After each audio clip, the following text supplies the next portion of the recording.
Welcome to the Bridging the Generation podcast. I am your host, Malak Arif, back with another special guest. Today, I have two-time Grammy winner, known for being a member of one of my favorite R&B bands, and by the way, one of the greatest R&B bands of all time, known for hits such as Fire, Love Roller Coaster, Skin Tight, Sweet Sticky Thing, I Wanna Be Free, Ohio. I mean, you guys get the picture, you know. So he's also collaborated with such artists, Shirley Murdoch, late Roger Troutman, Zap. I mean, the list goes on. So with all that said, it is an honor to introduce my next guest, one and only legendary keyboardist, co-lead vocalist of the Ohio Players, producer, songwriter, the one and only Billy Beck. Let's go.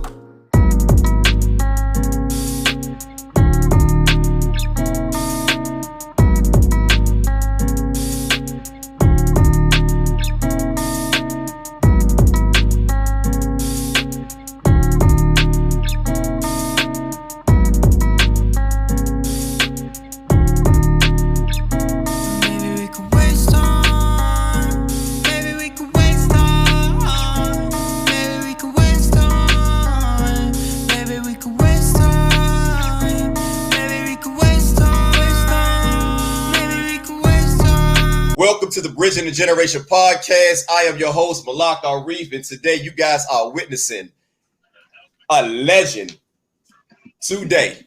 Now, some of you guys may or may not heard some of these legendary songs, but after today, those of you who have not heard these songs will definitely go back in your Amazon, your iTunes. I don't know what rock you guys have been sleeping under, but these brothers are legendary. I'm talking about all the way from Dayton, Ohio, known for songs like Fire, Honey, Sweet Sticky Thing, I Wanna Be Free. I'm talking about, Jazzy Lady. I'm talking about Mr. Mean. I'm talking about Good Luck Charm. The list goes on and on. Heaven Must Be Like This. I can go on all day. And today I have the legendary, the backbone, the centerpiece of the legendary Ohio Players, the one, the only, Billy Beck. What's going on, brother? How you doing, my brother? Hey, I know that was long, but I had to give you your proper introduction, brother. I appreciate you, man. Appreciate you. Yeah, no doubt, Billy. Well, look, man, it's an honor to have you on. And, we about to talk about it. So, look, let's first of all, we're going through a pandemic right now, and I just want to be able to talk to you and see how you have been doing during this entire time. How you been maintaining, brother? Well, I've been doing pretty good. I'm always writing.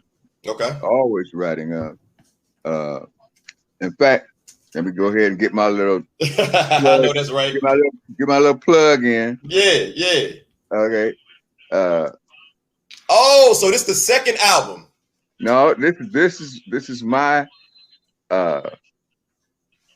solo gospel album.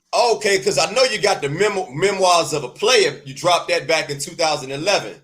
Right, but this is gospel. Okay. No This doubt.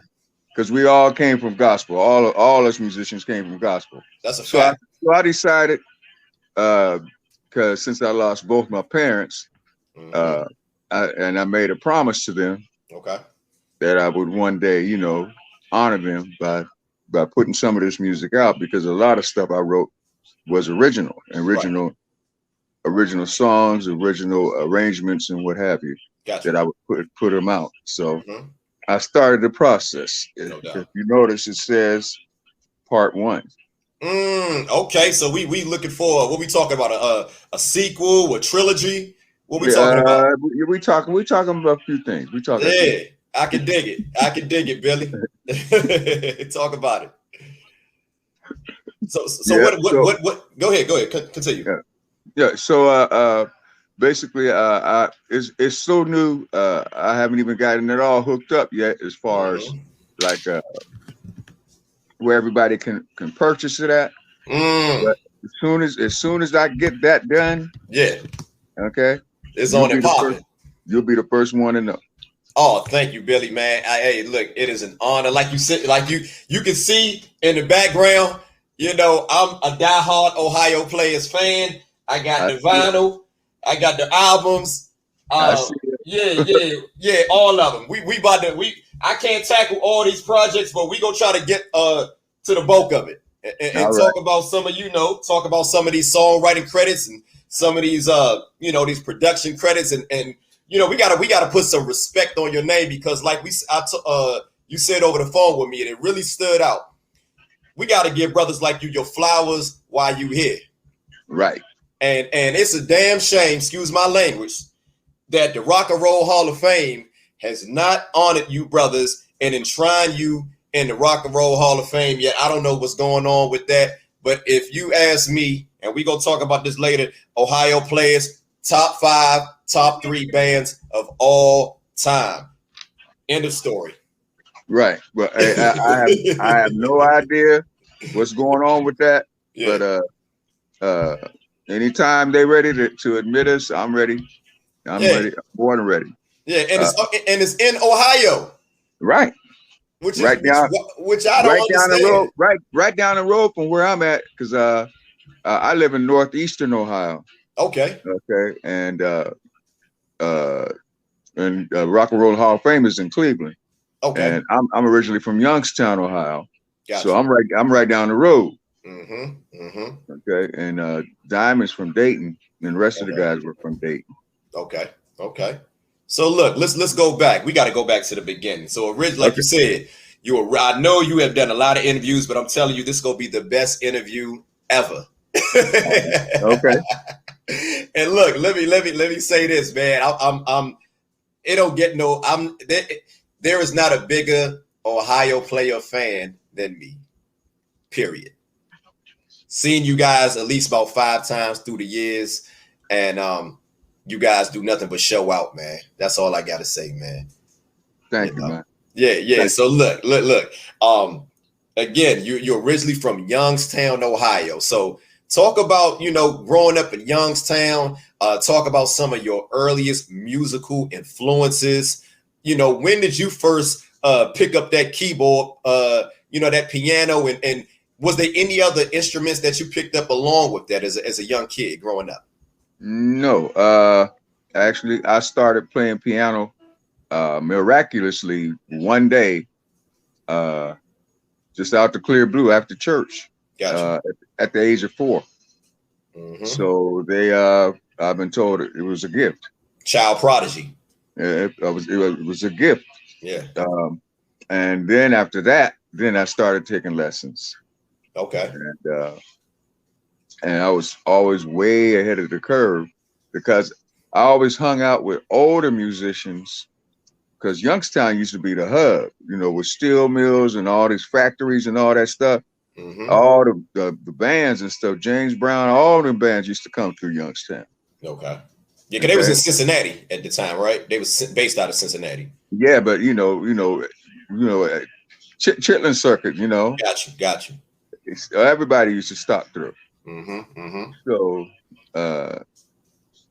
I grew up watching all them, and being too young to get in, I would sneak in at the back door, little kid, sneaking through the back door, stage entrance, and just peep and see who was doing what. Yeah. Yeah. So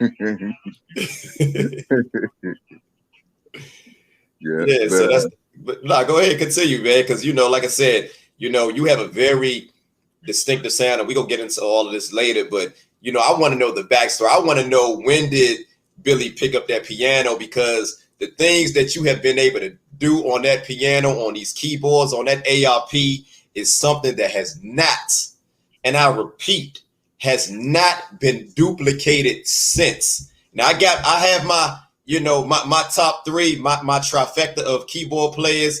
You in there, and we gonna talk about all of that later. So let's fast forward. Now and again, you're a child prodigy. Now, Right. were you also singing around that time? Because you're a very humble brother, but I always liked your voice, man. I always thought you had a real dope voice, man, a real unique voice, man. So, talk about that a little bit. And you know what? That's the one thing. I never really ever considered myself as a singer. Get out of here. I always thought of myself as a better keyboard player. Okay. Wow. And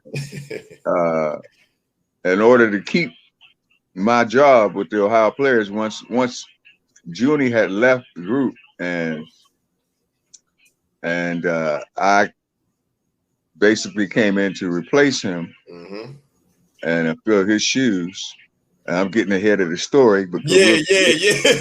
We'll come back to it. Yeah, let's go back to it. Hey, to the fans out there, relax. We go get all into this. We go get to it. So look, let's move along a little bit. So in your adolescent years, again, what were some of the musical influences? I heard you mention James Brown.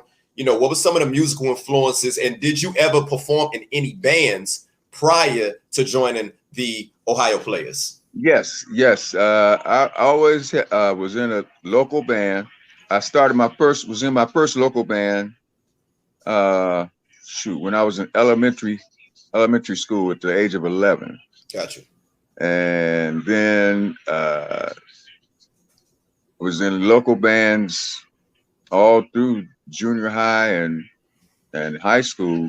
And every time the Ohio Players would come to town, only the best band could open up for them. Now, let me interject for 1 second. Now, at this time, this is when they had Robert Ward, when he was the leader, right? No. Oh, he left. He was gone. He was gone by this time? He was gone. Okay. Yeah. Okay. Yeah, we're talking about see, by the time they started coming around Youngstown, Pain was already out. Oh, so this is after Observations in Time and all that? Yeah, this is it. We're talking about 1970 to 71.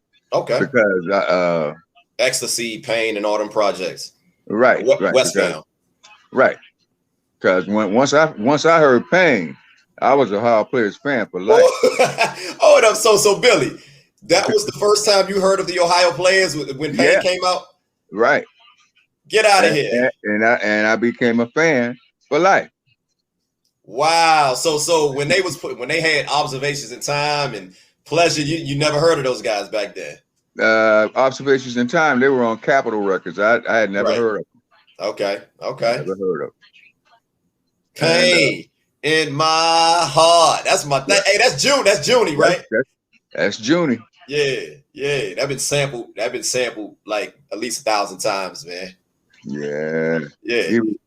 He was a bad brother, man. Bad brother. Yeah. So look, let's fast forward. So here we go. 1973, 74, something like, around that time. You guys, the Ohio Players. Okay. First of all, let's go back. Let's go back. Okay, Come on. let's go back to Take me back. 73. Gotcha. Okay. Talk I get a call. Mm-hmm. Okay, saying that Ohio Players needed a keyboard player because Junie had left. Okay. So all these other cats had been auditioning. I said, well, somebody, they'll get somebody. Yeah. Now, who gave you that call? Who gave you that call? Satch gave me the call because every time they came to Youngstown, okay, I was in the band that opened up for them, and it was 3 different bands, but I was always in the band that was opening up for them. Okay. So I got to know Satch real good. Okay. Now at the time, Satch was the de facto leader, right? Yeah. Yes. Yeah. Go ahead. And because I was when I first time I saw them, Diamond wasn't even in the group yet. Okay. Because when they played the second time I saw them, I asked Satch, I said, "Who's the guy on drums?" Okay, because Diamond had, this was the Superfly years, Everybody had them. He had that fro. Yep, and so I listened to him. I said, he got a pretty good tempo. Mm-hmm. Yeah, pretty good flow. And he was really good. He was really good. And next thing I knew, spring of '73. Mm-hmm. Okay. I get a call, Satch saying, "Okay, we got some shows we got to do. Can you come in? Can you come just fill in to help us do these shows so we can make this money?" Gotcha. I said, okay, I ain't got no problem with let's make this money. No doubt. Who would? Who would? Okay. I know that's right. Right. I mean, I was working at a church, making $100 a week, and I had a family to feed. Mm-hmm. I was already married and had 2 kids. Okay. And wasn't but I was 19. I was 19. Okay. Yeah. So you was pretty much the youngest member in the group. I believe you and Diamond. Yeah, I was the youngest. Wow, I never knew that. Yeah, I was the baby. Okay. And so I got on the road, and the reason why I could do Junie's part so well is because I studied the Ohio players. I mean, I was a fan, so I studied them. You know what I'm saying? I studied his style of playing. I studied his vocal thing, Junie's vocal thing. I even studied his granny voice. That's how I got the job. Oh, you talk about the granny voice on the Funky Worm. Funky Worm, right. Yeah. So when you guys used to perform that, you used to do the granny voice, is what you're telling me.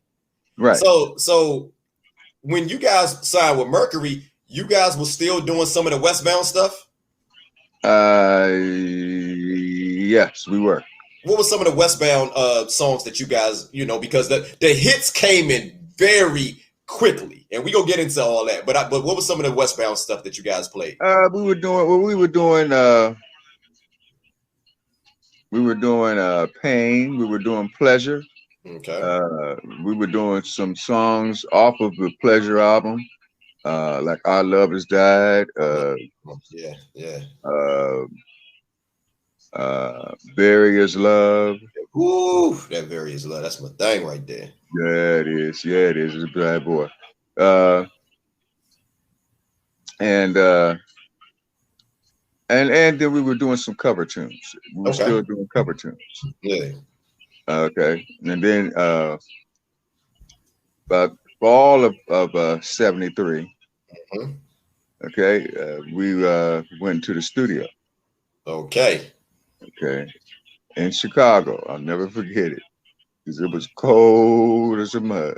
Yeah, but hold on 1 second. Please don't forget your train of thought, because I know we about to get into a really good story, but I just want to interject for 1 second. When you guys were performing those Westbound songs, did you do the vocal parts for Junie? Yeah. Okay, that's all I want to know. I had to make sure I get that out. But go ahead, brother. Yeah, I had to hold on to my job. Okay. So it wasn't just the keyboard work. Right. Okay. Continue, brother. Okay. And they in Chicago. Yeah, right. We're in Chicago, and we knocked out Skin Tight. Oh my God. Let's talk about that.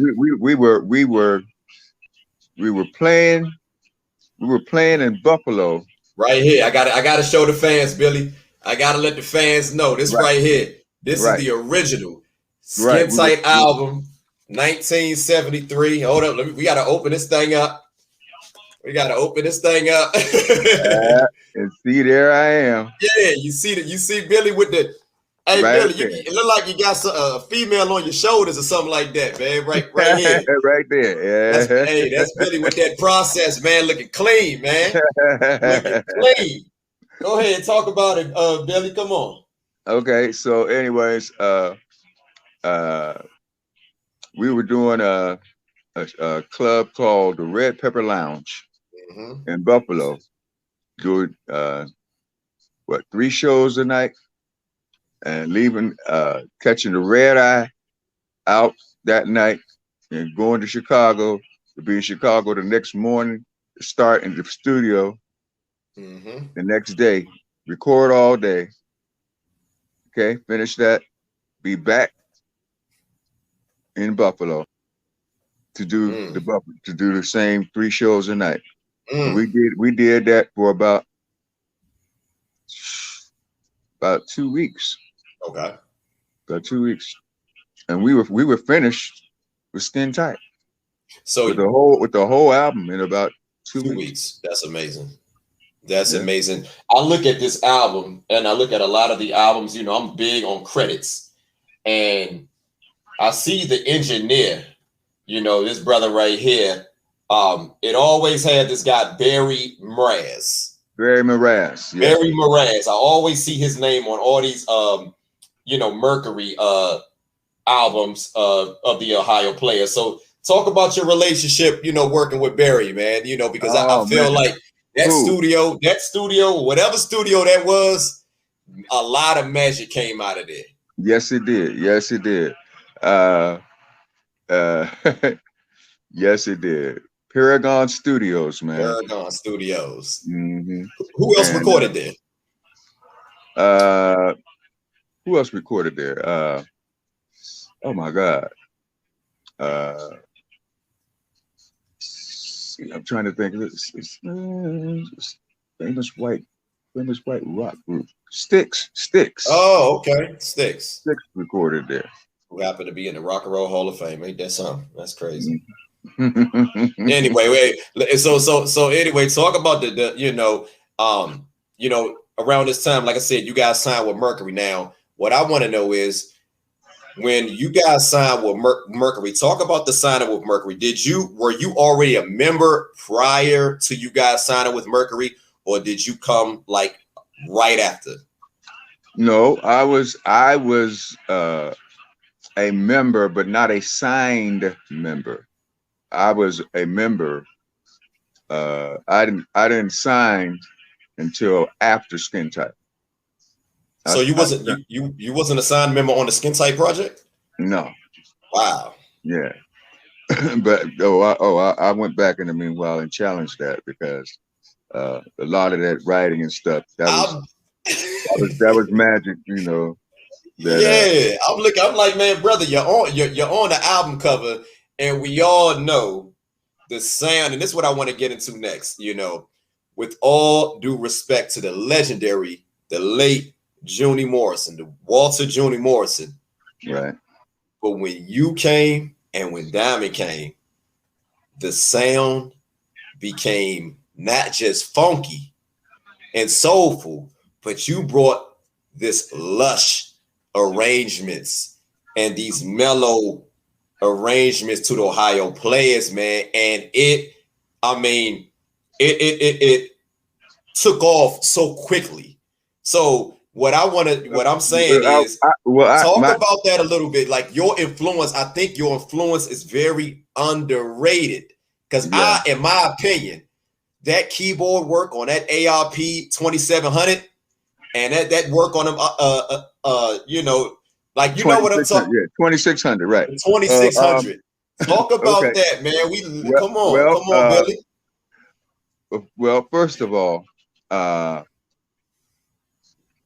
my music teacher, going back to when I was taking my music lessons, was a professor at Youngstown State University.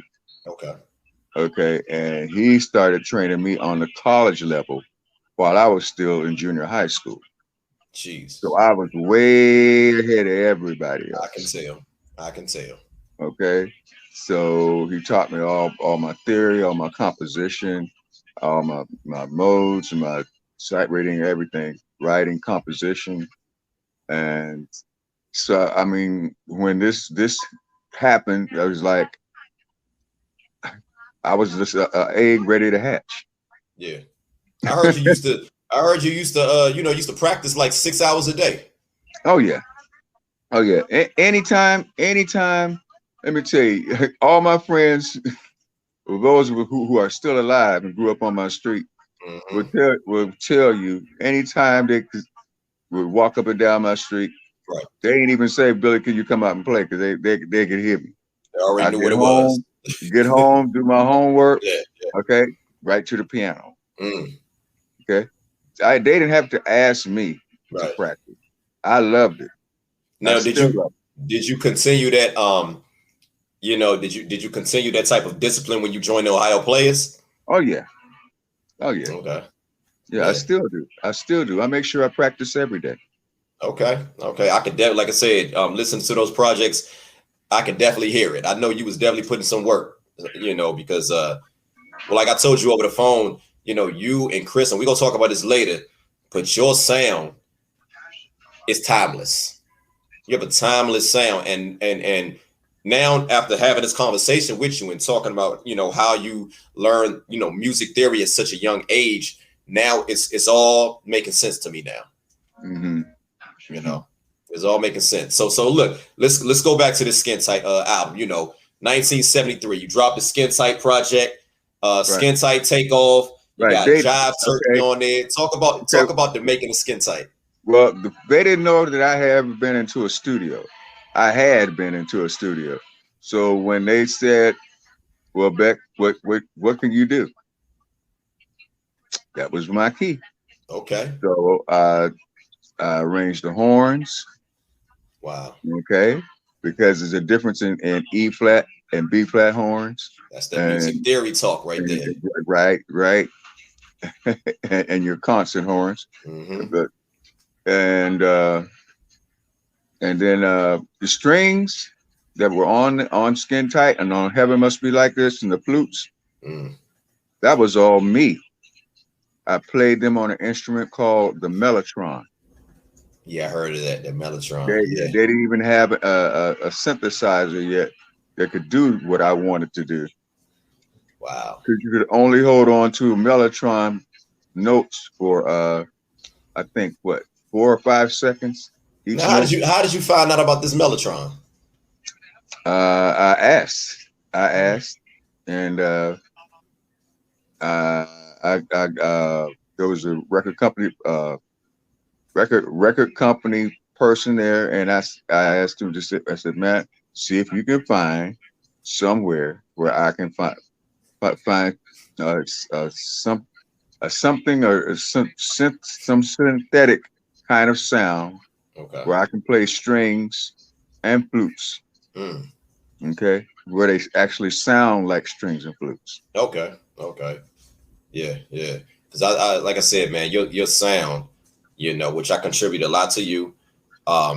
It was different from a lot of keyboard players at that time, man. I'm talking about you and Chris and Larry Dunn for Earth, Wind, Fire. It was just, and we gonna talk about some guys later, but that the arrangement, and I want to talk about this song. We know Skin Tight, Jive Turkey, but that Heaven Must Be Like This. That's some of the best keyboard work that I've ever heard. The string arrangements. Talk about that song. Like, how did that come about? From the lyrics, to the production, to the arrangement. Let's talk about it, Billy. I want to know. Well, we always did the music first. Okay. And once we did the music,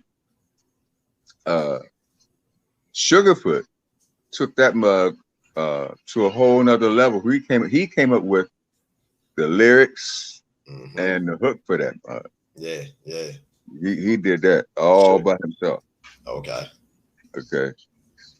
Now I notice when I look at the album credits, I see all you guys share album credits. Right. But it's 40, almost 50 years later. So let's talk about some of the songs that we know you guys shared all the album, shared the credits, But let's be honest, some certain songs was written by certain members. Can I agree? Am I right or wrong? Because I know it's usually like that in self-contained bands, you know. Yeah, true. And which is okay. I don't have no problem with that at all. But what I want to know, now that the smoke is cleared, talk about some of those classic songs that we know and love that you had a lion's share in the writing.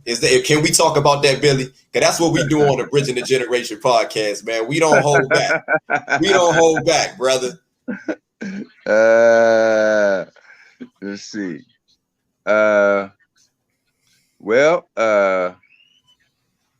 We can start off with Skin Tight because me and Sugarfoot wrote that after doing a show in Philadelphia one night. After the gig, everybody else went out partying. Yeah. And me and him asked the crew to bring our equipment up to our room, and we wanted to practice. Okay. And in practicing, we had some tape recorders, and we, just started grooving and came up with this groove, and yeah. That was it. The rest is history. Yeah. Talk about Sugar a little bit, man. I don't feel like a lot of people know, who Sugarfoot, the legendary B-boy Sugarfoot Bonner really was, man. Talk about that brother a little bit. Yeah. He was my roommate on the road. He was my mentor. Okay. He had a lot of knowledge, and but where he had a lot of knowledge as far as in should I say it? In blues chords, maybe some jazz chords. Okay. And I had knowledge in classical and church chords. Gotcha. Okay.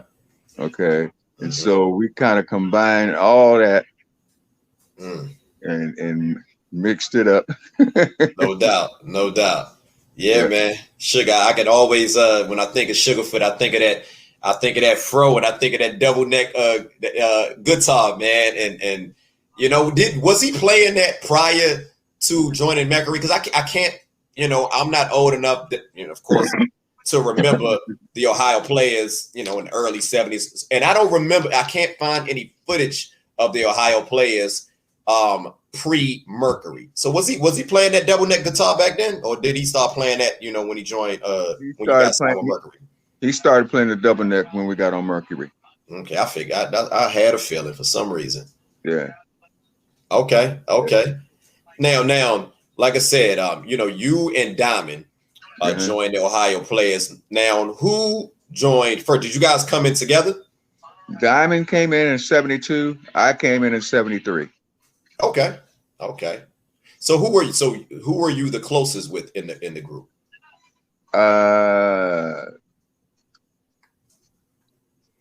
Diamond was the first person, because I left Youngstown, didn't know anybody in Dayton.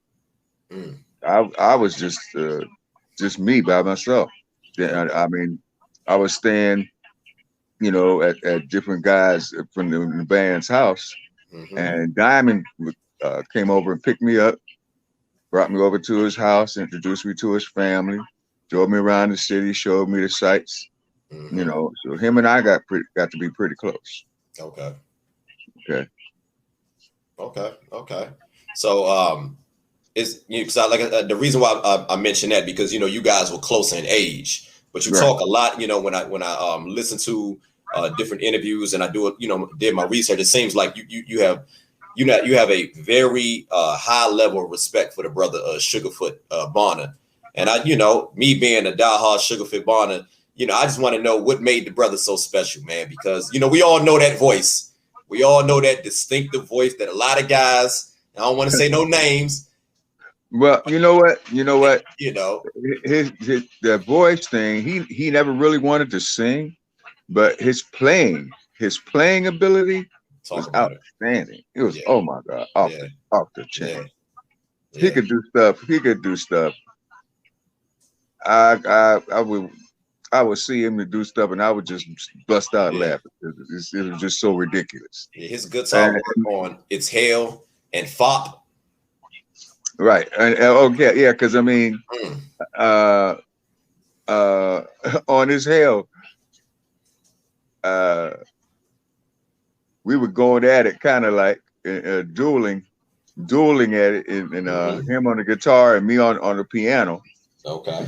On the grand piano, and it's I want to talk about that project next. I'm trying to find it. I got it. There we go. And it was and we did it, and we did it, and we would always challenge ourselves to do something different. And we played that whole song in a diminished mode. Okay. Now explain to the audience who may not be familiar with that type of music, you know. Diminished mode. There's a major, which is like a 1-3-5. Okay. Okay, and then there's a minor, which is like a flat third, and a 5. Then there's a diminished, which is a 1, a flat third, and a flat 5. Okay. That's a diminished. But to do a whole song and diminish, I was unheard of. Yeah. I don't think y'all have any other songs like that. Now that I think about it, like maybe the closest song to it, maybe "Fop," but it's not quite, not like that. No. Yeah. I love that project, man. Listen, so before we even get into that, you know what? So, like I said, you know, Skin Tight came out. You had, you know, that was a hit. Jive Turkey. That was a hit, and you know, you had Heaven Must Liked It, you know, which was the album, you know, the album closer. What did you guys, you know, how did you feel about the project overall? Like, you know, back then you guys didn't have like 14, 15 songs like artists have now. It was 7, you know, just 7 cuts of just pure fire, no pun intended. You know, what was the reception, you know, back then when that project came out? Well, we were steadily working, man. We were working that Chitlin circuit, and so at that time being signed to Mercury. Yeah, because we had to work, man. We had families to take care of and stuff. So the success had to catch up with us. Okay, it had to catch up with us because we were steadily working. I got you. So, you know, we would watch as it was going up the charts and stuff, and finally, when it got to be like the #1 status, then we could take some time off the road, okay, and go get these gold and platinum albums. Take a little breather, okay, take a little breath. Get ready to go back on the road. Get ready to go back in the studio. That was the formula. That was the formula. Keep it going. Keep it moving. Keep it going. Okay, so look, here we go. We about to fast forward to 1974, and you guys, if you think they couldn't top Skin Tight, came back again. The original 1974 Fire album. Again, got my brother Billy on here. Let me see if I can get him on here. You know. Yeah. This project had Fire, Together, Running from the Devil, I Want to Be Free, Smoke. I mean, this album is perfect. This is a perfect album. So let's talk about that #1 hit, Fire. Let's talk about that now. On that particular song, you got to do co-lead vocals for the first time. Right. So talk about that. What was that like? You know, what led to that? Well, they found out that I could sing because the first vocal on Jive Turkey was me.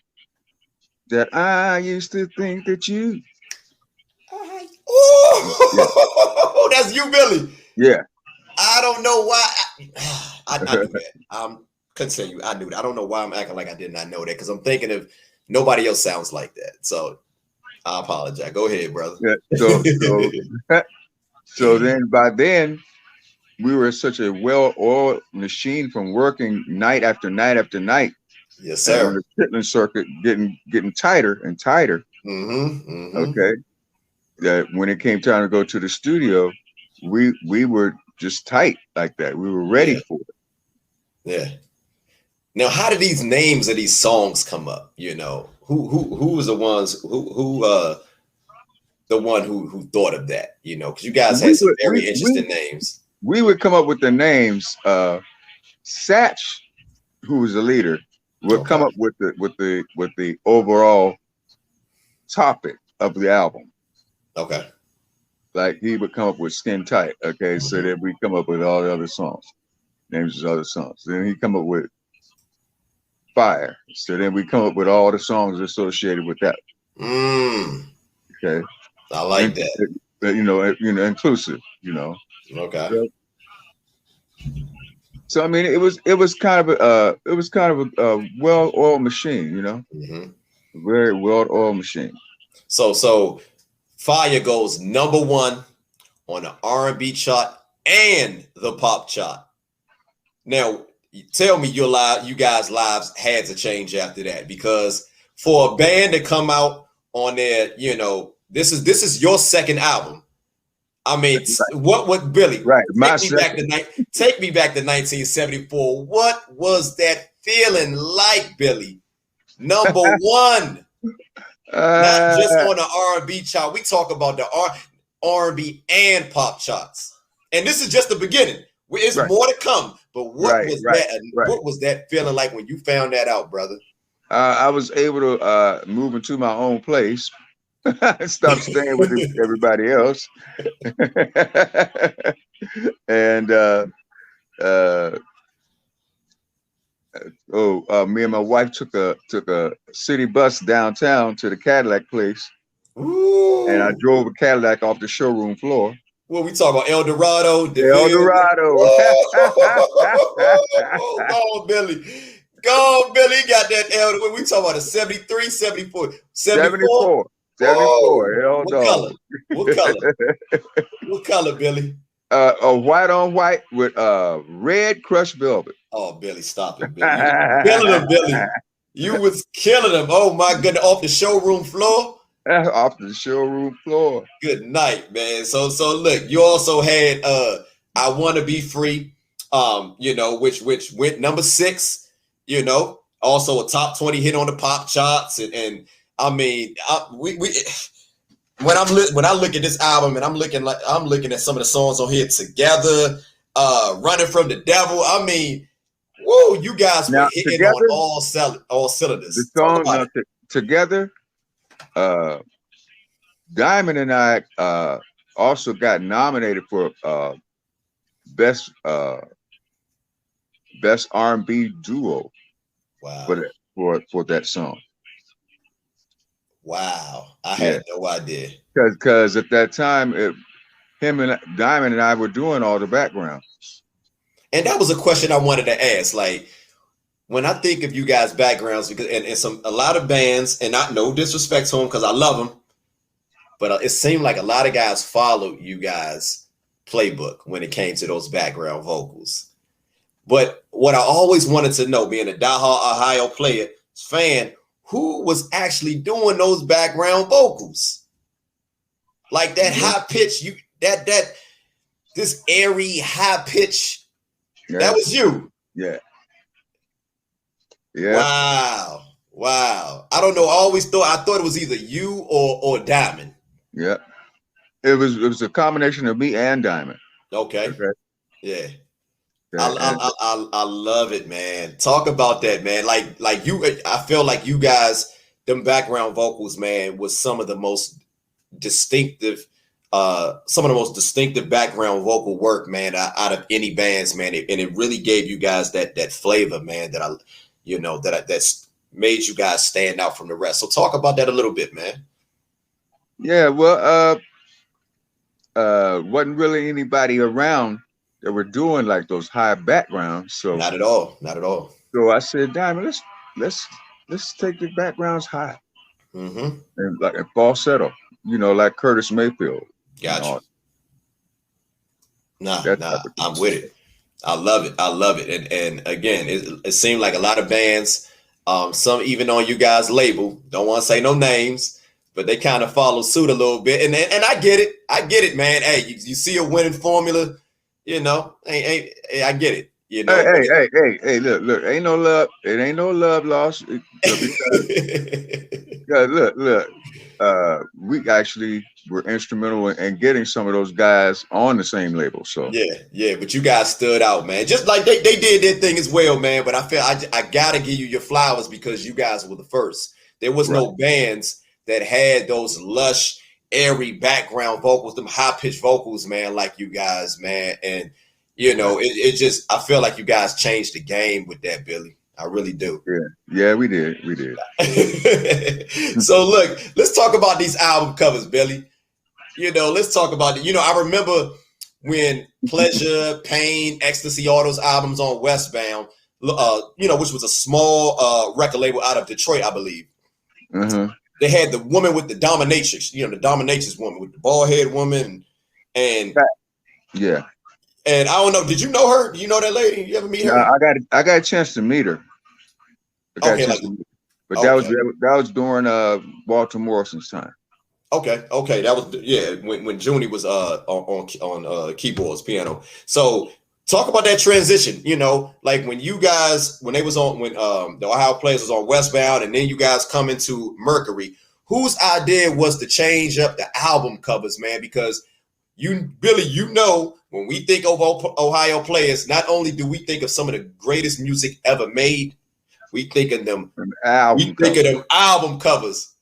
And, you know, because they had the Matrix, like I said, they had the dominatrix type album covers with the bald head woman on the front, and to these Playboy-esque type album covers. And let's talk about that. I'm glad you said Playboy-esque. Yes, it was classy. I think because that is where all the black models from Skin Tight on came from. They were all Playboy models. News flash. This is a Bridging the Generation podcast exclusive. I had no idea. Yeah. Wow. Go ahead. And we did that because, you know, we wanted to celebrate the beauty of the black woman. No doubt. Ooh, and you definitely did. You guys definitely did with that. So even going back to the first Skin Tight album cover, that was a former Playboy model. Yeah. Whew. Man, let me stop. She got used twice. She got used on Skin Tight and on Contradiction. Oh man, got Contradiction. We'll get into that. Yeah, man, you are wow. She does look the same, Billy. I never knew that. Mm-hmm. That's amazing. So look, like I said, were you at that time? You know, you guys are dominating the charts at this point, and you guys are you're really only on your second album. And you know, what was life like back then, Billy? We talk about 1974. We talking about some of the greatest music ever made. Now, were you still living in Dayton, or did you move out to Hollywood, or what was life like for Billy Beck? We all still lived in Dayton. Okay. We all still stayed close knit, like, you know, like a family. Got you. We all stay close knit, and where if we called a rehearsal, everybody could show up. We called a meeting, everybody could show up. Okay. You know?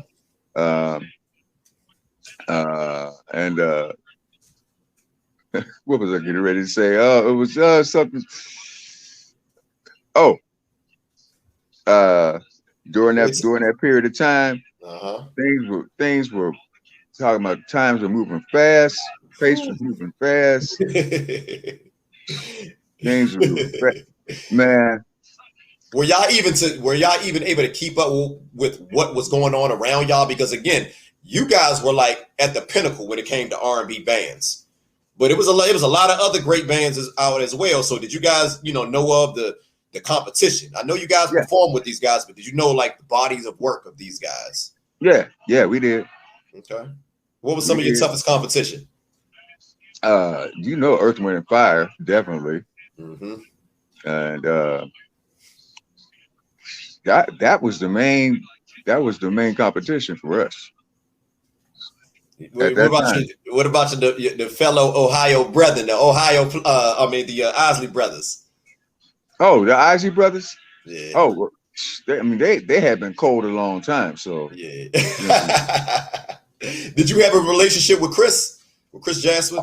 No, I never got a chance to meet Chris. I never got a chance to meet him. I interviewed Chris maybe about 2 months ago. Okay. And much respect to that brother. Much respect. Yeah. You know, I told you before, man. You know, you guys are two of my favorite keyboard players of all time. I feel like you guys changed the game. I feel like you guys changed the game when it comes to that ARP work and Moog synthesizer work. Mm-hmm. There was nobody doing it like you guys, man. And we go again. I want to say that for later. So look, Billy, let's fast forward a little bit. Here we go. 1975. You guys don't let up now. You've been on Soul Train with Don Cornelius. What now? Before we get to 1975, what was it like? Because I remember seeing you guys perform "Heaven Must Be Like This" on Soul Train. Talk about that experience. Being on Soul Train, that was a mud.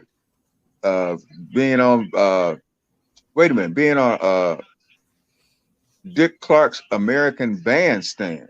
Oh, that was crazy. That was crazy. Okay. That was something I grew up with in the 50s. Right. Okay. Yeah. And then turn around and now I'm on it. Yeah. So I was like, okay. Yeah. That's amazing. That's wild. That's wild. I wanted to also talk about another performance when I seen you guys perform on the Midnight Special. And what stood out to me about that was normally Midnight Special have multiple acts. Right. But talk about that. Talk about that. They let us have the whole thing. What was that about, man? I never seen that before, and I don't think I've ever seen that since. From I don't think they ever did that again. I don't know whatever happened about that, but they just let us. They heard us during our sound check, and they just let us go. Yeah. They just let us record our own thing. They just let us go. Y'all had the dancers coming out and everything. The guys pop locking. Right. That's crazy. I didn't even know that even existed back then. Yeah. Now, did you guys have? I think were those the lockers? I think they had a name. They were out of date too. Oh, okay. So that wasn't the lockers because the lockers was out of LA. Right. Okay. They are out of date. Wow, I had no idea that they was pop locking back in 1974. Oh yeah. Was that y'all first time using those guys? Yeah. During 74. Yeah. Whose idea was that? All of ours. We talked about it and said, come on. Okay. Yeah, man. That's when I really realized I was like, man, that Billy a bad boy on the vocals, man. When I heard you, when I actually heard your voice live, because one thing, as much as I love Soul Train, a lot of times Soul Train performances are lip sync. Like the audience, we watch it on television, it's lip sync. But when when you perform on Midnight Special, it's all live. Right. And that's when I said, man, a lot of times I'm very curious. Do they actually sound the same on record when they perform live? And you backed up your wax in that performance right there, brother. Thank you, my brother. Yeah, you backed up your wax on that, man. I say this brother got I love your range, because you can go to that falsetto to that like that tenor to that baritone. Right. You know what I'm saying? Yeah. I was like, man, this Billy you could have dropped the solo project, man, if you wanted to, man, like back then. Yeah, I could have. Yeah, so talk about that. Like talk about, how, like in Fire, that laugh, man. I love that laugh, Billy. Is that's you? Yeah. Oh man, when you say "Gonna get your wish," I love that, man. No, "Gonna get your wish," that's Diamond. Oh, that's Diamond. Yeah, but the laugh, that's me. Okay. I had no idea. That's Diamond. Mm-hmm. But the laugh is you. Okay, I was right on that though. Yeah, I was right on that. Yeah, man. Yeah. That's so that Midnight Special performance, man. Like I said, if anybody, get an opportunity to check that out, it's available on YouTube and some other sites or whatever. But it is a legendary performance, man. You guys killed it, Billy. I swear. Yeah, every now and then I have to view it myself, but no every doubt. now and then. Yeah, man. And you know what else I love about you, Billy, man? Like, you had this style, man, from the glasses. I love the glasses, even to the day what you're wearing now. But the hair, man, the hair was fried and laid to it was so slick, man. I love that, man. Like, you was, hey, Billy. And that's the thing, man, about the Ohio players that we love about you guys. You guys didn't just give us great music, but you guys were great performers, man. Great showmen, man. Right. Right. Yeah, so talk about that.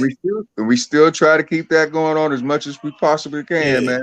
Yeah, yeah. You know, we love what we do. We love entertaining people. Yeah. We love to see it. We love the fact of not just to see them sit in their seats, but when they can get up out their seats and dance. I don't think it's even possible for you to stay in your seat. That's when you done did something. I don't think it's even possible for you to stay in your seat during the Ohio Players show. I don't even think it's possible, man. It's so look, let's move forward. So 1975, we about to get into it. This is arguably the greatest Ohio Players album, in my opinion. And we talking about Honey. 1975 Honey. Mm-hmm. Now, this album has a very interesting backdrop. Before we get into the music, it's a lot going on right here. I apologize. Let me show you brothers on the back. My man Billy looking dapper as usual, you know, got the collar looking fly and all that good stuff. Talk about that backstory with the female on the cover, man. I talked to my uncles and them, and they, you know, I hear so many different rumors. Let's clear this up once and for all. Did this woman get killed? No, she didn't. She didn't get killed, but she did get stuck to the floor with Honey. She did get stuck. No way. Now, that part is true. The part about the scream, and all that. Some DJ out in California started that rumor to boost his ratings rather, it boosted ours too.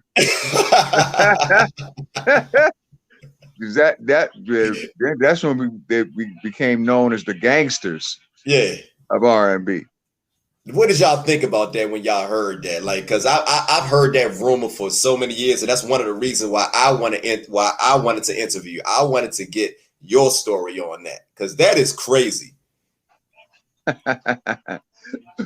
We loved it, man. We loved it because it was good. It was good publicity, man. We loved it. Yeah, man. So actually, she's still alive. She didn't die. Nothing crazy happened. She just right.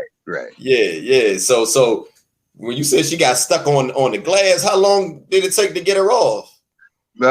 Took a lot of warm water, and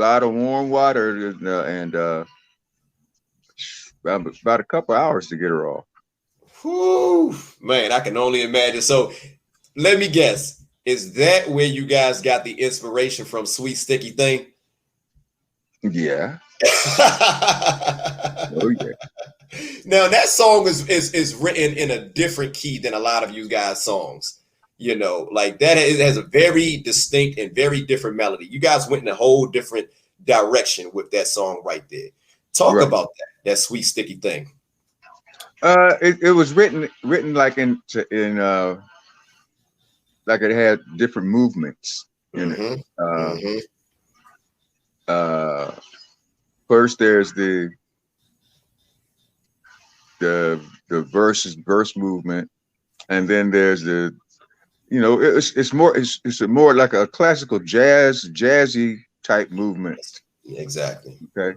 And so it's written in like a 3-part movement, and It's just Classic. yeah. Yeah, that's a classic, man. Went you know, number one. Again, another one, another number one hit, which, you know, followed by Roller Coaster, which also went number one. R&B and pop was remade by, I believe, Red Hot Chili Peppers like years later. Right. You know, so Right. And, talk. and also when we were on tour, one of the times when we were on tour overseas in England, and we played over in England, I think it was the night, the first night or day that it had gone to the number one pop. Elton John came in our dressing room. Wow. Congratulated us with some champagne because we had moved him out the number one position. Now, what did he have that was number one? Let me guess. Benny that was before. His album was a Goodbye Yellow Brick Road. Right. Goodbye Yellow Brick Road album. Right. Okay. Now let me go back for a second because I forgot to mention this, but I also heard that you guys got an opportunity to meet Stevie Wonder during the making of Fire. And what was that conversation like? Talk to me a little bit about that.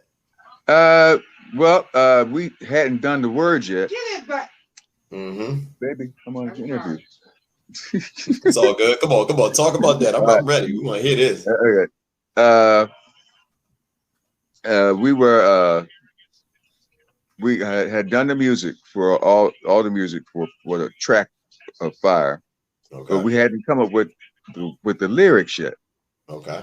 And so we let Stevie hear it. We had done a show because we was always out in LA doing shows.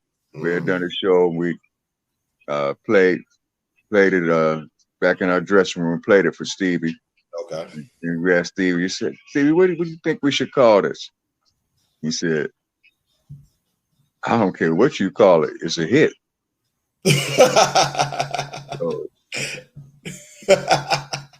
And Stevie, this is around the time he had Fulfilling This First Finale and In the Visions. Yeah, see, he was on fire. I think he had 2 Grammys at that time. Yeah, he did. He was on fire. No pun intended. Right. So how did you end up coming up with the name? You know, I know I'm going back a little bit, but I had to touch on that. You know, how did the name come up? I think once again that was the genius of Sugarfoot, I believe so. Okay. That was Sugar. Okay. All right. Well, look, let's go back to this Honey project. I love the way you started that Honey album off. You know, it's just let me guess. That arrangement, that's you. Let me guess, that arrangement that is you.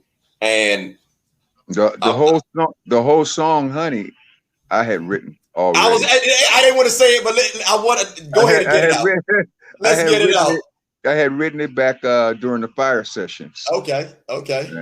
And just written it and come up with some la la la la la's and la la la la la la la la and stuff like that. And man. And then we, couldn't come up with anything for it, so we just tabled it, and then we brought it back, and then Diamond and I, we worked on those lyrics, and we came up with the lyrics for that month for Honey. Man, I love that's the way you start off an album. I know when folks got that, when they was able to get that, they just by hearing that title track, you already knew what you was in for. Right. You already knew what you were in for. So you also, like I said, you got Honey, you got Love Roller Coaster, Sweet Sticky Thing, and Fop. Now that song has been sampled by a lot of hip hop artists, most recently Jay-Z on one of his tracks a while back. But talk to me about Fop. Like, what exactly is Fop? Okay. Fop was us being the bad boys that we were back then. Okay. We wanted to talk about people making love, but we wanted to use the F word. Ooh. Ooh, okay. But we couldn't use the FUC, you know. Right. I got you. So we made up our own word. So y'all made okay. So that wasn't some Dayton slang. That was some Ohio player slang. That was some Ohio player slang. I know that's right. I googled that word and nothing came up. I did I'm talking about 30 minutes of research trying to figure out what the heck is fop.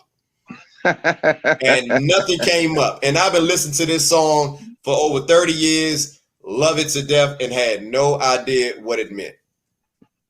Okay, well now that you know what we was talking about, when you listen to it again, it'll become real clear. It's gonna hit differently now. But again, thank you for clearing that for me. That Honey album is my favorite Ohio Players album. I know a lot of your fans will probably say it's theirs as well, but I think around this time you guys were on a zenith. You guys were just out of here at this point. So talk about that. Like, I think that's where you guys peaked. And I don't mean I'm not, I just feel like at that moment you guys were unstoppable. You guys were unstoppable. Yeah, I think Contradiction, that next album, that's when we started getting writing about stuff that was going on in the world and stuff. Okay. That's when we started getting, Let's get into it. Let's talk about that. So we got the Contradiction album, 1976. Mm-hmm. Let me open this thing up for the fans. They always say, "Whoa, oh my goodness, I don't know if I can show this one, Billy." I don't know if I can show this one, Billy, but it got a nice. I'm gonna just get it fans a little something, just a little. Right. And you know how the Ohio players do. We already know. So on this project, you guys have Contradiction, Precious Love. My favorite is Precious Love and My Life.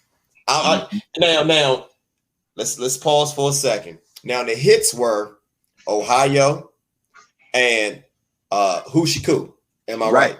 Right. But I'm gonna be honest, my favorite songs on there is Precious Love and My Life. And that can you please, before we talk about those two hits, because Hushiku went number 1, by the way. We're gonna get into that. Right. But can you please, if you do you remember writing Precious Love and My Life? Because I think my kids came from them songs right there. Like, yeah, I done played that. I'm talking, girl, I like the way you walk. Oh my God, whoa, man. Oh man, that My Life. Right. I love you. Love you. Yeah. I love that right there, man. I love. So can you talk before we talk about the hits, man? Because I'm an album cut guy, and the one thing I love about Ohio Players is you guys are album artists. You're not singles artists. You guys were album. You just happen to make classic singles. Right. So if you remember a little bit about those two songs, man, can you give me a little backstory, just a little bit? Well, we just always wrote. Sometimes there were situations going on with different people in the band, having love experiences or love difficulties or whatever, and so we would write about it. Okay. And I can dig it. And that's how it would turn out to sound so real, and because it was real to us. Yeah, man. I swear, man, those songs was, man. Let me. Whew, man, when I think of those songs right there, Billy. You don't understand. Those songs have been with me for the past 30 years. Have gotten me through a lot. In my 40 plus years on this earth, man. And I words cannot even explain how much that particular album, that album right there, the album that came after that. I really feel like you guys don't get your just due, man. When people talk about just the singles, I think guys need to check out those album cuts, man. I really do. You know, so I want to let's talk about the hits. So here we go. 1976, Contradiction. You got Who She Cool, and you got Ohio Player. I mean, you got the Ohio Chant song. So you know, I'm not gonna lie, I wasn't the biggest fan of the Ohio Chant song. I guess I had to be from Ohio to really like it, but it grew on me. So talk about the backstory, you know, of that song. You know? Well, it actually happened because we did it at a live show, and so we said we got to record that. Okay. Yeah. And we kept saying we got to record it. We never did come up with the right groove like that we had on stage. Okay. So I went and found some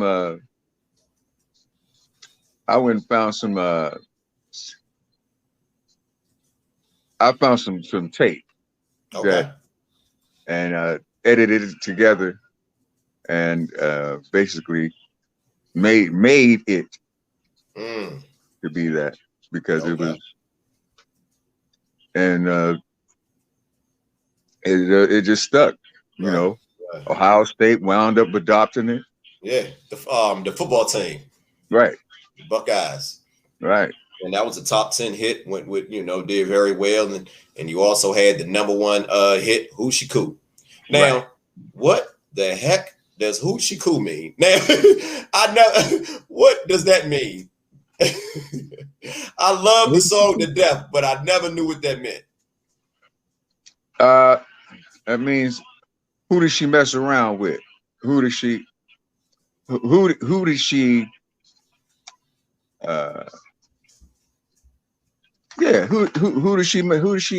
Okay. Yeah. Okay. I had no idea. I just know I love the song. I know the lyrics and all that good stuff, but I had no idea actually what the song meant. And that's the beauty of you guys' music. Even if you don't know what the heck you're talking about, the music still sounds beautiful. You still gonna love the music. Yeah, so for lack of a better word, you know, it's like, who does she fuck? Oh, hey, I get it. I had no. I totally understand. Say that back then in them days. So who does she cook? Okay, who she fucking around? Okay, I got you, Billy. So look, hey, I can dig it, brother. I got it. So, you know, a lot of people don't know that you also had an endorsement deal with ARP. Right. Am I right or wrong? Yes, I did. I had an ARP endorsement with ARP synthesizers. One of the very first artists to have one. They have since gone out of business, but I used to use all their stuff, ARP string ensembles, and I turned my boy Bernie Rowell from Parliament. Turned him on. He asked me, he said, "Man, what's that? What's the name of that string you use?" Wow, you turned Bernie on the ARP. Yeah, man, that's crazy. Yeah, that's crazy. I really feel like, you know, that keyboard work, piano work, man. You guys, it was on another level. You, Chris, and Larry, man. You guys were just on another level, man. So look, I also read that, you know, you guys had a relationship also with you know, the guys from Slave and Heatwave, you know, being in you know, living and dating around that time. So what was your relationship with you know, Mark Adams and the Wilder brothers? You know, I know they're a little bit younger than you guys, but talk about it a little bit. But they would always, all the groups would come. I lived, my house was like on a highway that led straight to the airport. So you could come straight by the highway and stop at my house. Okay. And I was the one in the group that had the ultimate sound system. The ultimate sound system. You're right. Go ahead. And so they would bring it by and play it for me to see what I thought. And when Mark Adams and then brought Slide by, I said, "Yep, that's a hit." Wow. And then when the Wilder brothers brought Boogie Always Nights. together, Boogie Nights. Yeah, yeah. I said, yep, that's a hit. Okay. Now when they had when they had Heat Wave, was it the Heat Wave that we know of with like Rod Temperton and all those? Yes. Okay. Yes, that's who I met. And yep, and Bilbo. Yeah. The drummer. The drummer, yeah. Okay. Yeah. I met all those guys when we was over in Europe. Wow. Yeah. Amazing. So I want to talk about another classic album, man. I can't not mention this project, Billy. I'm sorry. I can't. And I gotta go to this project right here, arguably maybe my top 3 Ohio player albums. And this is if y'all can see it, let me see people. The Angel album. 1977. Let me open it up. See you brothers right here. Boom. You can see. You see yourself, Billy? Yes, I do. All right. First one on there. Yeah. I want the fans to see that, man. So that project, another great title track. And that's the thing I love about you guys. You guys always had great title tracks, from Fire to Honey to Angel to Contradiction. What was that all about, man? Like, always had, like, who came up with the title tracks? I know you said this person can't, was this a group effort as well? Yes, it was. Okay. So now on this particular album, Angel, I love this. The hit on that was, again, my bad, Ohio was on this project. But my particular favorite songs on this album is, of course, the title track, Don't Fight My Love, and Glad to Know You're Mine. Mm-hmm. Talk about, and the reason why I love those songs, especially Don't Fight My Love and Glad to Know You're Mine, is that keyboard work.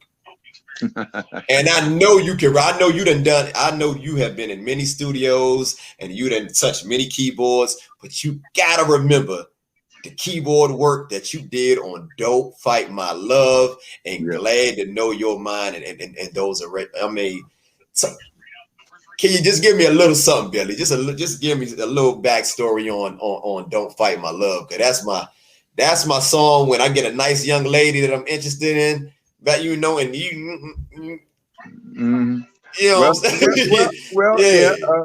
set the mood. That you gotta, when you play that, you gotta get the candles, you gotta get the incense. That's those two songs, and Heaven Must Be Like This. That is a mood right there, Billy. And I'm gonna let you go. I'm gonna shut up. Right. With that that was all about creating a mood. Yeah. For the evening with the lady. Yeah. See, I know I wasn't tripping. Because I'll tell you, I mean, I put that song on around some women, and they tell me, they were like, "Who was that?" I'm like, "Hey, baby, that's the Ohio Players. You don't know nothing about that. You need to get with that." And they like, "Yeah, I need to check those guys out." And you guys, one thing I love about you guys, you have songs like that on every album. Yeah. And Billy, I gotta say it, man. I really contribute a lot of that to your presence, man. For you, when you guys didn't have those type of songs before you joined the band. No disrespect to Junie, but you guys just did not have you. Billy, come on. Right. You know what I'm talking about, Billy. You know what I'm talking about. Yes, I do. Like that vibe, the mood that you guys set. Timeless, brother. Timeless. So let's talk, like what do you think about that when you hear people mention, the different moods and how much they enjoyed your contributions, to the Ohio Players, man. What do you what's your take on that? How you feel about that? I feel great, and I feel honored, and I know that God gave me something special to be the glue to hold that whole situation together. Mm-hmm. I agree. And Girl, I like the way you talk. Ooh, I'm sorry. I'm sorry. I can't get that song out my head, Billy, man. Who came up with those lyrics? Girl, I like the way you talk. I just like the way you. I'm in love with. Woo! That's Sugar. That's Sugar. And who does the background? I'm in love with you. Who's that? That's. I messed it up. Hey, Billy. Okay, let me come out. Let me come out and just say it, Billy. I got a confession. I consider myself an Ohio player. I vicariously have been living through you guys for the past 30 years, brother. I got to confess. Everybody, I have a confession. I consider myself a member of the Ohio Players, man. Now it's out there. Leave me alone. I'm an honorary member. That's cool. It's all good. Nah, man, I love you guys, man. So look, so around the late 70s, man, I know you guys dropped Mr. Mean for the this was like a Fred Williamson movie, I believe. Yes. Mm-hmm. What was that like? I know the movie wasn't really that big, but I loved the project, the Good Luck Charm. Again, crazy keyboard work on that. Crazy vocals by the brother Sugarfoot.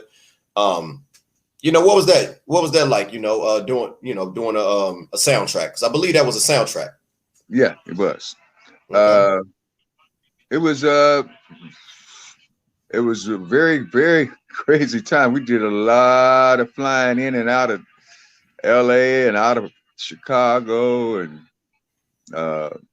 different times to do different segments, for that. And it was fun. It was fun. You got a chance to meet Fred? Yeah. Okay.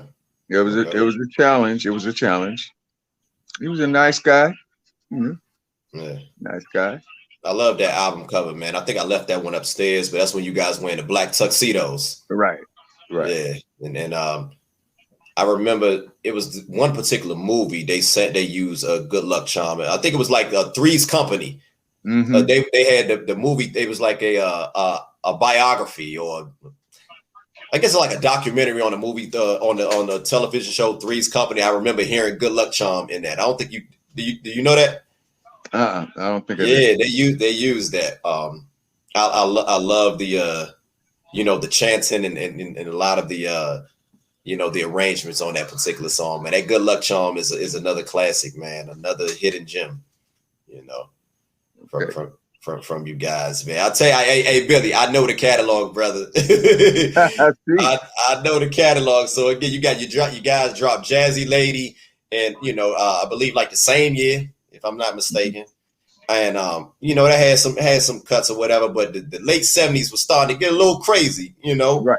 And I watched the Unsung documentary, and I was just blown away about some of the things that was going on, man. So if you don't mind, man, talk about that, man. It seemed like it was a lot of I'll just put it this way. It was a lot of theft in office going on.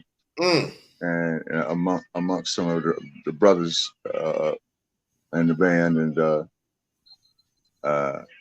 it made things very uncomfortable, and some knew about it and some didn't, and those who knew didn't tell the ones who didn't know. Okay. And which made it even harder once everything came to light. Yeah. And that's crazy, because you guys like I said, the hits were still coming in. I mean, it wasn't, you didn't have the number ones, but you still was on the top 10. Right. You still which ultimately led up to the split up and us leaving Mercury and going to Arista. Arista. Okay. Now did you go over to Arista with the guys? I was on that first album. I was on the Everybody Up album. Everybody Up. Okay. I was on that. Man. You know, I was watching the documentary on Unsung, and it just blew my mind, man. How, you know, how things could just change so fast, man. I mean, you know, what was that like? Just realizing like these guys are some of your brothers, man. Do you guys ever, you know, throughout the years, man, like, you know, especially Satch, man, I heard a lot of things that, you know, that the brother was doing, and I can't quite agree with. Did you ever, you know, make amends with the brother before he passed? I know he passed in 1995. Yeah. We made somewhat of peace with each other. You know, it'd never be the same. Mm-hmm. It'd never be the same, but we made, you know, somewhat peace with each other. What did you learn from that experience? You know, trust. Trust is a bad word. It's a bad and a very, very important word, and not to be taken lightly. Mm-hmm. Not to be taken lightly. You know, once someone gives you their trust, right, you better treat it special. Okay. Yeah. Now I don't really want to go all into details of that. If anybody want to, you know, hear more about that, check out that episode of Unsung, man. You know, I was blown away, man. I had no idea that was going on, man. And it's crazy, man, to see that you know, see what happened with you guys, you know, and all of that. So let's fast forward, man. I want to talk about you know, after the Everybody's Up album. You know, I'm not gonna hold you too much longer, Billy. Okay. After the Everybody's Up album, you, Chet, and Diamond end up putting together a group called Shadow. Right. So how did you guys come up with the name Shadow, and what led to that, you know? We came up with the name Shadow because we couldn't use our real identities because we were still contractually bound to Mercury. So on the album, it don't have you guys' names? Only as producers and writers. Wow. Now, who was some of the other members of Shadow? Because I know you guys released like 3 projects from 1979 to like 1981.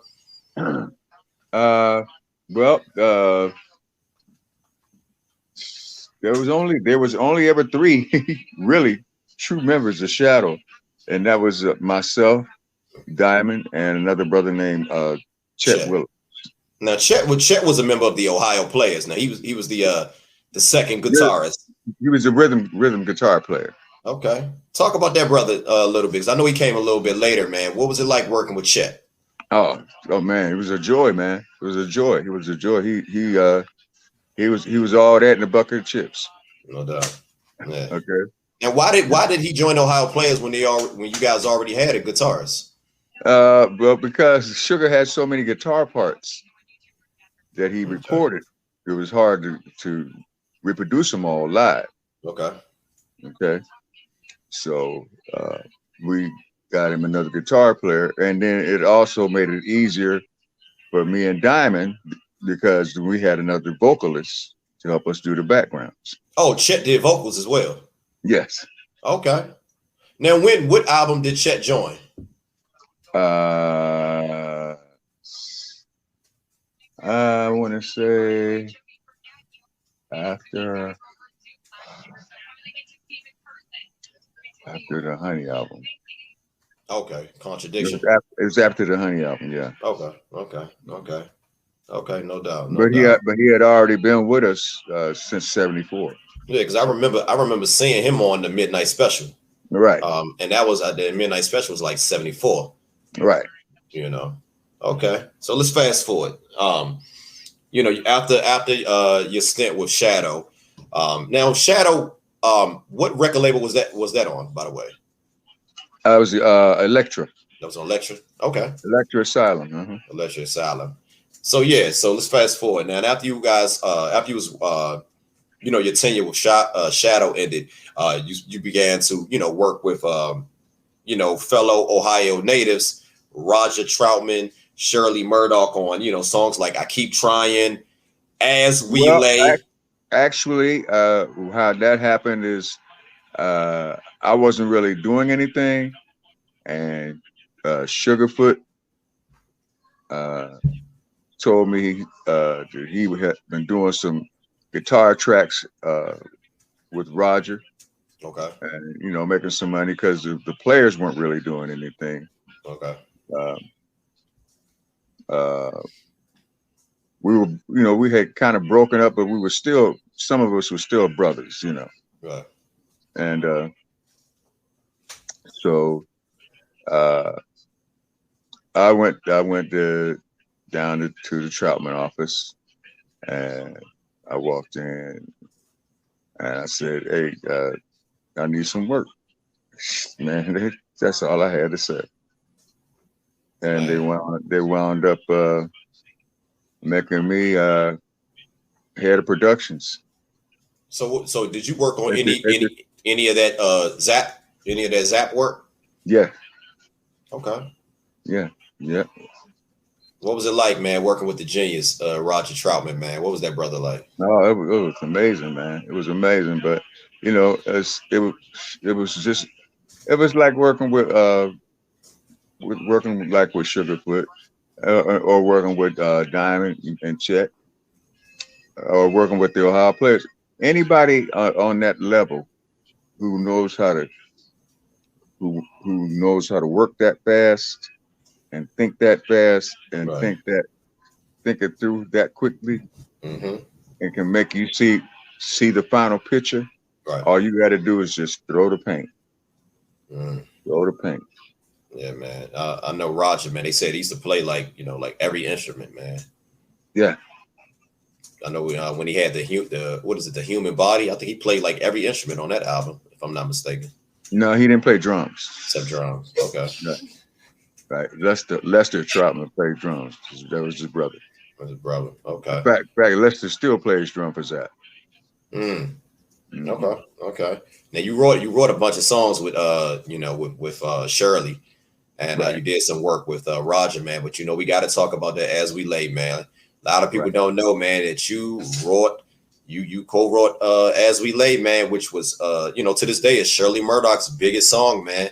Talk about that. Talk about the genesis of that song, because there's a lot of people don't know the whole story, and I want you to give the entire story. And you know what I'm talking about, because I interviewed Shirley. Yeah, right. Okay. Well, it came from, the words actually came from me being busted, almost cold busted one night, being out with this one chick. Okay. And the chick knocked on the chick's door. My wife knocked on the chick's door the next morning. Wow. And I had to dip out of there real quick. And see, stuff like that you got to write about, because I got out and got away. Yeah.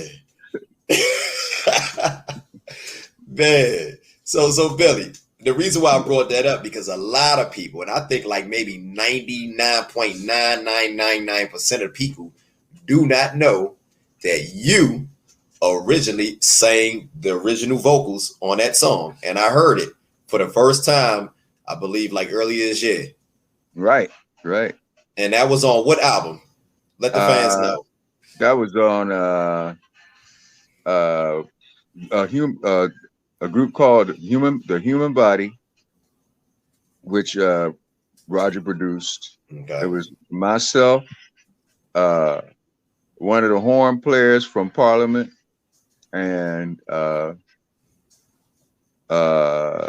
Ray Davis, the bass player to the Roof Off the Mother. It was the three of us. Okay.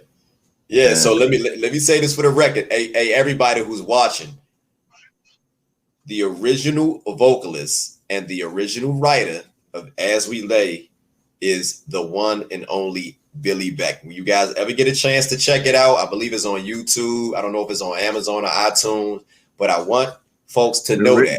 The original record company was called Bearsville Records. Bearsville. And that was out of Illinois. What was that out of? I'm not sure exactly where Bearsville was out of. Because back during those days, when I was in charge of production at Troutman Studios. Mm-hmm. Larry Troutman was getting in record deals so fast. It just kept me busy. Mm. Okay, all I did was get the tracks ready so that when Roger came home, all I had to do was put talk box on it. Let's put drums on it. Let's go. Do a little touch up here, a little touch up there. Shoot it out. Boom, next. Gotcha. Oh man, yeah. Like a factory. So you was around. You was around that entire time. You saw. You know, Roger transition from band leader to solo artist, and you know, you got to see all that. Computer Love and more Bounce to the Ounce and all that. You're right. Okay. So talk about you know, meeting Shirley. You know, how did that the secretary in Troutman's office, she kept saying she had a cousin that could sing. Okay, and she said she had been telling Larry and been telling Roger, and no one paid her attention. I said, well, let me listen to the cassette. She gave me a cassette. I listened to the cassette. And so I kept bugging Larry about it. And he said, tell her to get down here, give her audition. Mm-hmm. I said, so I told the secretary, she came on down, and I gave her audition. Okay. And I finished. As soon as I finished the very, very first song, right? Okay. I said, "Excuse me, 1 minute," to her. I walked out the door and I ran around the corner, ran upstairs to the office, and said, "Man, you got to sign this girl." I know that's right. It was just like that. It was just like that. Wow. Yeah. So yeah, she was a. Yeah. Yeah. She. So actually, I am the guy that auditioned her. Mm-hmm. And auditioned her for Troutman.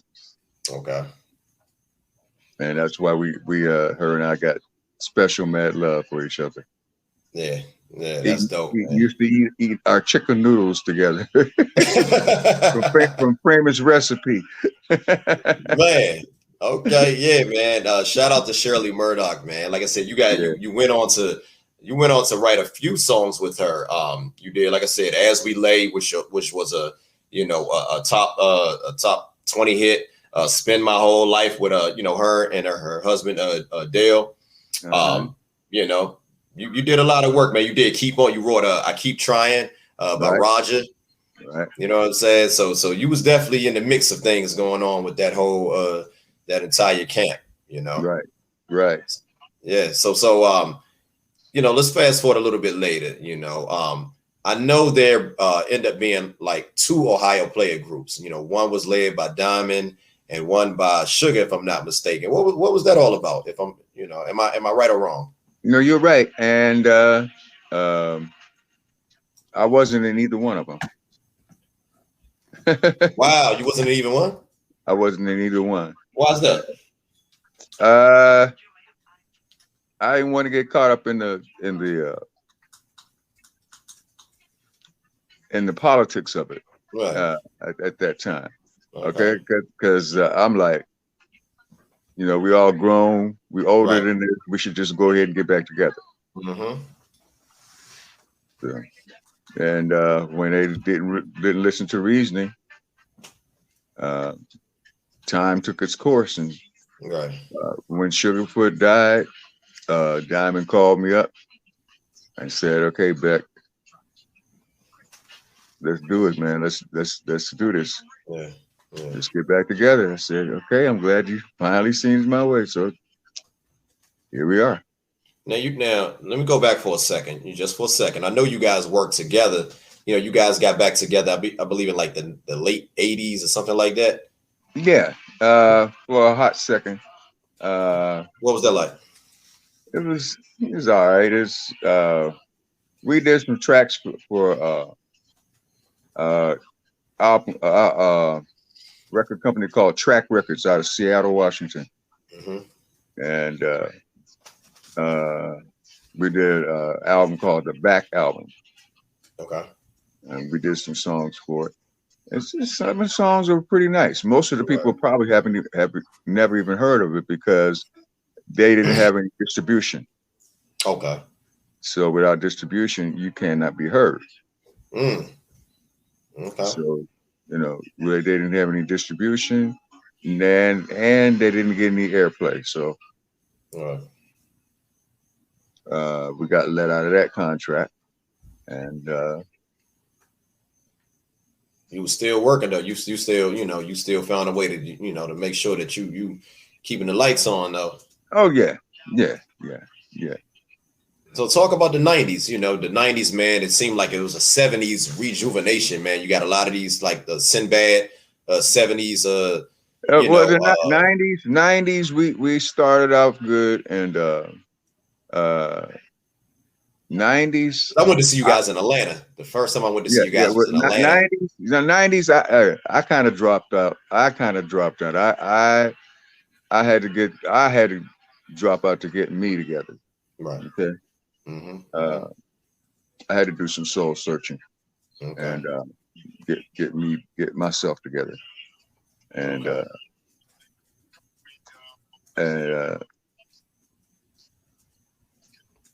if anybody's seen the local show from Youngstown called the Deborah Show. Oh yeah.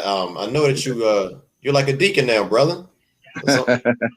I know you play. I see you. You know, you playing in the church, and you still do that, or what? Yeah, still doing it. Yeah, I'm actually minister of music. Okay. Minister of music. My bad. That's what I meant to say. I apologize. Yeah. That's all right. It's all right. I noticed, man. I see you ain't lost them chops, man. No, sir. I watched the Deborah show, and I was like, man, the brother still sounds the same, and he still plays the same, man. And that's when I found out that you did the granny voice. All these years, you know, I had no idea that you did the granny voice after Junie left. You know, right. So you know, now I believe out of all the original members, only you, Marv, and Diamond and Chet are the only ones still surviving, if I'm not mistaken. Right. So let's talk about a couple of members, man. Just a few, because I want to wrap this up. But Marshall Rock Jones, man, I love that brother, man. Some of his bass playing. You talk about legendary bass players, man. Talk a little bit about that brother. What was special about him? Man, he had a funky pocket, very, very funky pocket, man. Doom doom doom. Yeah, very, very, very, very funky pocket. But that line, that line didn't come from him. That line came from Sugarfoot. Oh, that's Sugar? Oh man. Okay, and all Marshall had to do was just copy it. Okay, well, hey, he played it. He played it beautifully. Right. Yeah. Okay. Nah, I like Marshall, man. I know he's always wear the turban. Right. And you know, talk about, you know, like I said, man, I know you guys had some dealings with Satch, man, that wasn't very favorable. Let me just say that. But as a leader, as a musical director, you know, what was he like? You know, at doing what he did, he was a genius. I'll be honest. Doing what he did, getting deals from record companies,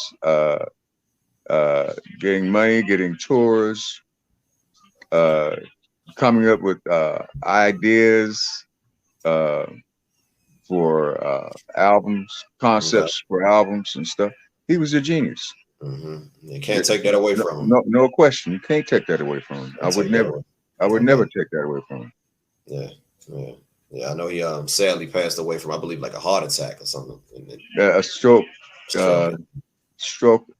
Had a massive stroke that turned into a massive heart attack. Now, prior to him passing, when did you last see him? Did you see it? You know, did you ever get a chance to, like I said, like talk to him like right before he passed? Or? No, because I had left Dayton and moved back to Youngstown. Okay. By that time. Okay. because I told you I was still in my soul searching. No doubt. Yeah. So I had moved back to my roots. Okay. Yeah. Okay. So look, let's talk about some this is my favorite part right here. We want to talk about some musicians now. We was talking on the phone about my favorite keyboard players and my favorite bands. And I always say, man, when I think of my favorite musician, my favorite keyboard players, I got to put guys like Billy Beck. I got to put guys like, Larry Dunn, guys like Chris Jasper up there, man. Who was some of the guys, man, that you feel should be, up there? So some of your great comrades, man. I know you mentioned Bernie, but who would you say? Bernie, Bernie. Bernie's definitely one. Yeah. I'll tell you somebody else who, even though he didn't do a lot of it, because he played so many other things, but who also played organ in a different kind of way was Billy Preston. Oh, Sly. Okay. Okay. Yeah, Sly was bad. Yeah. Yeah, he played everything though. That's the thing. It seems like guys that play everything. Sometimes we forget the greatness, of their musicianship. We kind of make it seem like they what they call like a jack of all trades but master of none. But nah, Sly was the real deal. Him and Prince too. Right. Prince, Stevie, guys like that were the real deal. So do you feel like in 2021, man, you feel like the Ohio players, man, you guys get y'all propers, man, you feel like we and also do you feel like we preserving the younger generation, man? Are we preserving you guys' legacy the way that it should be, man? What's your take on that? And not just on you guys' legacy, on R&B as a whole. R&B as a whole. Yeah. No, it's getting there. It's getting there with the young brothers like you. Thank you. And educating them to let them know exactly where all this music came from. No doubt. And because other than that, they would think that, they never heard of us at all. But no, I ain't gonna let that happen. Not on my watch. Not on my watch. Not on my watch. Nah, so like I said, what's your take on the current state of R&B music? What do you think about it? It's well, while it was getting stagnant to me, it's a few artists that I listen to now that I enjoy. It's not very many, right? Not very many that are original sounding enough, but it's a few that I enjoy. Okay. I still can't believe that you and Chris never met. That's crazy. How are my two favorite keyboardists? How have these guys never met? We met on the road in passing because of course we did shows together. But you guys never sat down and had like a conversation? No. Wow. I guess when you talk about things was moving fast, you didn't. It was moving fast. It was moving fast. Right. Yeah, man. I would love to. I'll tell you someone else who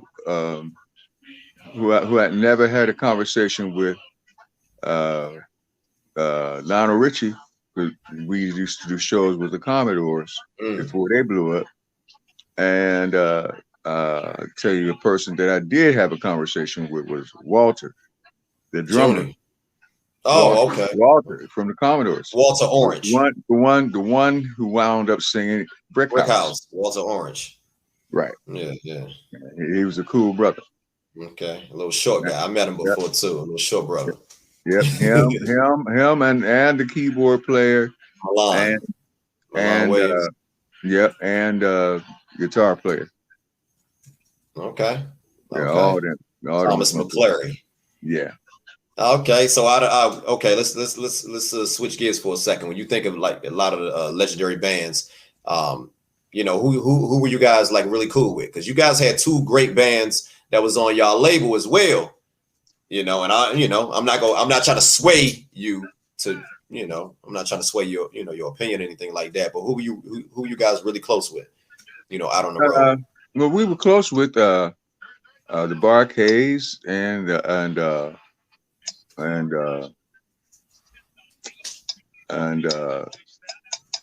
name of that other band that was signed. Confunction. Yeah. Confunction. Yeah. I interviewed Michael and Larry Dodson. Right. Yeah, I said, I gotta get the Ohio players, man. If I get the leader of the Ohio players and the leader of the Barkays, man, I gotta get, you know, an integral piece of the Ohio players, man. So like I said, well, hey, even on some of that one of their unsung things, is like in one of their last shots, you'll see me hanging out with them in one of their last shots. Which one? The Barkays or the Confunction? It was like it was a shot like where it was all of us just hanging out backstage. I'm saying which episode? Which episode? I don't remember which episode. Okay. I don't remember which episode, but it's because I said roll that back. My dude rolled it back. I said, freeze the frame right there. He froze it. I said, there I am. Okay. I gotta check that out because I own every episode of Unsung, so I'm gonna have to check that out. Okay. I'm gonna check. So you know, about to wrap this thing up, but I want to talk about that project you released in 2011, man. Memoirs of a Player, man. Your first solo project. What led to that, and what inspires Billy Beck to continue to make music in you know, today, 2021? Music is what I'm all about, man. Right. It's what I do. Mm-hmm. It's what I do. It's what I live. It's what I breathe. Mm-hmm. It's what flows through my veins. Right. I got you, brother. Okay. It's all I do. I want to leave something for somebody else to sing to, something for somebody else to pat their feet to. Okay. And sometimes leave something else for somebody else to think about, or maybe even want to redo. Right. Yeah. No, that make it. I mean, like I said, you guys' songs have been sampled over 1,000 times, and you know, I feel like, you know, you guys have the track record to show that you guys are one of the greatest bands of all time, and you guys have the credentials that back up everything. That's why I really feel like you guys deserve to be in the Rock and Roll Hall of Fame, you know, and I'm not the only one that feels that way. Thank you, brother. I personally feel that way, myself and Diamond, and hopefully more and more people will feel that way so we can get in there. Yeah, I think it's gonna happen. I know it's gonna happen. You know, I'm looking at all these charted songs, man. We talk about over like 40 charted songs, man. This is crazy. You can't keep a group out that have this many number ones, gold albums. So I mean, you guys check off all the boxes as far as like, you know, requirements, in my opinion, and your impact. And that's the thing that's most important when I think of an artist, you know, because you got a lot of groups, a lot of artists that have had you know, one hit wonders. You know, right. They had one great album, one great song, but you guys there was a moment, and your impact has lasted for over close to 50 years, man. And the music is timeless. Yeah, it's amazing. When we go out to play live, we still get large crowds, and I mean, I had one person come up to me and bring an album where I'd signed it for her, and she brought her daughter, right, and her daughter brought her daughter. Wow. So it's hey, I can see it. I can totally understand. I'm not surprised hearing something like that, brother. Yeah. I'm not surprised, man. Now looking back, you know, on you guys' careers, what are some of the things that you are most proud of? You ever thought that you would be in this position where you are considered one of the greatest bands of all time? Thinking about, you know, going back 50 years ago when this thing first started. Did you ever see that? No, are you kidding me? Are you kidding me? Are you kidding me? Traveled around the world, been different countries. Are you kidding me? No, I had no idea. But you know what? I think I'm very thankful to the fans and to God. Right. Okay, for the success we've had and for keeping my mind and my body straight. No doubt, brother. And you know, and my talent still on tap. And as long as that happens, I will keep on doing it. Hey, well, look, I'm gonna give you your flowers while you're here, brother. You guys left an amazing body of work, man. I know you got a new project, man. I want you to plug that real quick before we get up out of here, man. Talk about this new project, when it's going to be dropping, and you know, anything else that you got going on. You know, any shows coming up, anything like that. We're gonna be in Skokie, Illinois, August 27th of this year. It's right outside Chicago. Now, who any of the original Ohio players still playing the current Ohio players now? And I know it's like only 4 of the original members left, but Diamond's still playing. Diamond, man, what happened? Yeah, Diamond's still playing drum. I'm still playing keys. Yeah. Chet's still playing guitar. Oh man, that's beautiful. But Marvin has retired, and he lives in Australia right now.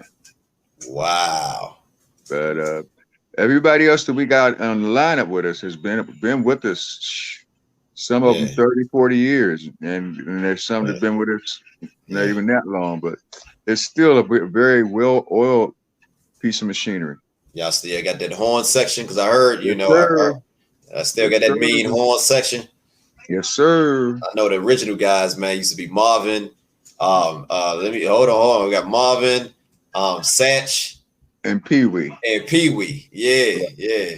And Pee Wee, man. That horn section was man, I could just don't get me started. Don't get me started. These guys ain't no joke. They out of Chicago. Okay. These guys not no joke. That's what's up, man. Well, if you guys come in the area, you know, anywhere within the DMV area, I'm there. I'm based in Washington, D.C. And you guys anywhere within 4 hours, I'm gonna be there. All right. On the East Coast, man. So, you know, it's been an honor to have you here, Billy. And words cannot even explain, man. I'm speechless, brother. This is an honor, brother. So thank you for being my special guest, being a special guest on the Bridging the Generation podcast, man. Thank you for all your contributions. Love you, brother, and just keep doing your thing, man. Thank you, man. You too, man. No doubt. Well, take care, brother. You have a good night. We signing out. Peace. All right, Malek. All right.